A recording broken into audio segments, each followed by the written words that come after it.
Hello everyone. Today we are going to talk about Form 1120S, that is US income tax return for an S corporation. So, Form 1120S is used to report the income, gains, losses, deduction and credits of S corporation shareholders. This form serves as the corporation's annual income tax return as long as the S corp remains in effect. Corporation with fewer than 100 shareholders use the S corporation status to avoid double taxation on a corporation and its shareholders. That is the corporation passes its income to the shareholder, not to the corporation. In addition, if the corporation does not have significant inventory, it can use the cash method of inventory under S corporation terms. This can be simpler than the accrual method. While so the next question comes, who must file 1120S? A corporation must file 1120S if it is elected to be an S corporation by filing Form 2553 and the IRS or Internal Revenue Service accepted the election. The IRS uses the ownership percentage detailed in the Form 1120S to allocate how much profit and loss should be assigned to an individual shareholders. So now many people are getting confused between 1120 and 1120s. There are some similarities and there are some differences. Let's discuss first about the differences. Basically, 1120C corporations are separately taxed entities. They file a corporate tax return and pay taxes at corporate level, while S corporation are pass-through taxation entities. They file an information federal return in the form of 1120S, but no income tax is paid at corporate level. Also there is while corporation may issue several class of stocks, but S corporation can only issue one class of shares. It can be argued that this hampers a company's ability to raise capital. So these are the basic differences. Now the similarities of corporation means 1120 and 1120S corporation. Both the S and C corporation must file article of incorporation and hold regular meetings for the directors and shareholders with the detailed minutes. These meetings must be forums that allow shareholders to uh, major corporate to and on a major corporate decision such as management restructuring, mergers, acquisition, and new investments. So now we will discuss that what is Schedule K1. The Schedule K1 is a form that can be attached with 1120S and also with 1065. The Schedule K1 form identifies the percentage of shares owned by the each individual shares for the next tax year and must be prepared by the shareholders. It is also a document used to describe the income, losses, dividends of a business partners or S corp shareholders. Now, you also have to remember that in addition to this, if the corporation does not, if the corporation the 11 for 1120 or the large corporation, they have the normal due date is 15th.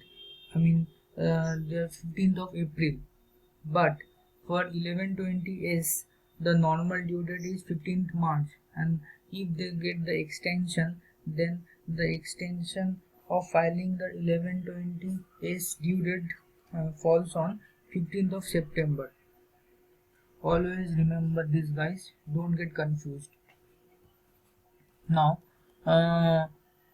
whatever we have discussed, like the 1120S is a big form and it has 5 pages and it has several parts, such as part 1 or the first page includes the primary information like name of the S corporation, address, EIN, date of incorporation, total assets, business activity code, beginning S corporation beginning with the tax year, final whether it is you are filing final return or it is for name change or address change, amended return is election, termination or revocation. Now the gross income or receipt or sales for income part, and for the deduction here you can see there are several items for deduction, also for the tax payments part as well, and if there is any overpayment then the overpaid amount of the refund will be credited to the corporation, yes corporation. Now page 2 is for other information which is known as schedule B. Here you can see the cash method or actual method which I have already discussed.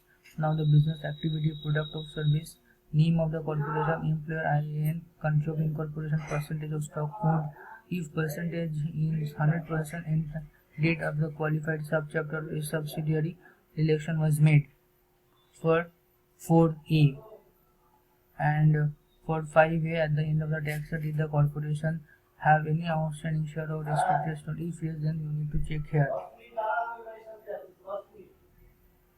Now coming to page 3, schedule B information same. For schedule K, shareholders pro rata share of item.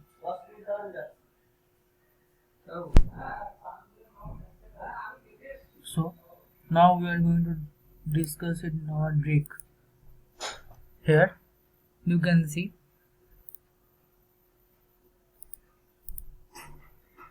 the name of the corporation, EIN, you have to provide the address,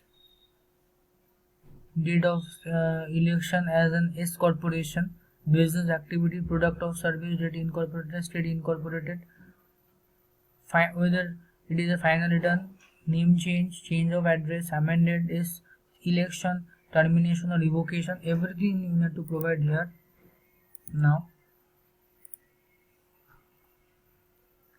come to page 2, other information what we are discussing earlier. Here schedule K for shareholders pro rata share items, ordinary business income, net real estate income, everything you need to provide here with all the information you have. Now schedule L, balance sheet as on the beginning of the tax year and the end of the tax year. So there it is the asset portion and it is the liability portion. Now page 5 comes to for M1, schedule M1 for reconciliation of income as per books with income or loss per return, and schedule M2 analysis of accumulated adjustments, account shareholders and distributed taxable income previously taxed, accumulated earnings and profits and other adjustments of accounts. So this is all about 1120S. It is for S corporation of shareholders. So it is like mostly it is similar to 1120, but there is some difference with 1120 and 1120S. In 1120 there is schedule C and schedule J, but in 1120S there is schedule B for other information and schedule K for shareholders pro rata share items. So these are the basic difference between the 1120 and 1120S forms, and also remember that schedule K1 can be only attached with 1120S or 1065 tax returns, not with the 1120. So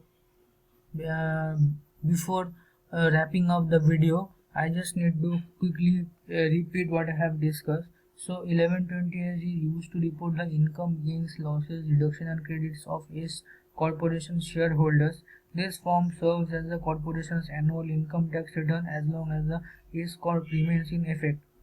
Corporations with fewer than 100 shareholders use the S corporation status to avoid double taxation on a corporation and its shareholders. In this way, the corporation passes its income to the shareholder and not to the corporation. Also, the if who must file 1120S? A corporation must file 1120S if it is elected to be an S corporation by filing Form 2553, and the IRS or Internal Revenue Service accepted the election, and the IRS uses the ownership percentage detailed in Form 1120S to allocate how much profit and loss should be assigned to an individual shareholder. Now, what taxes is corporation must pay? Is corporation must pay employment taxes on employee pay,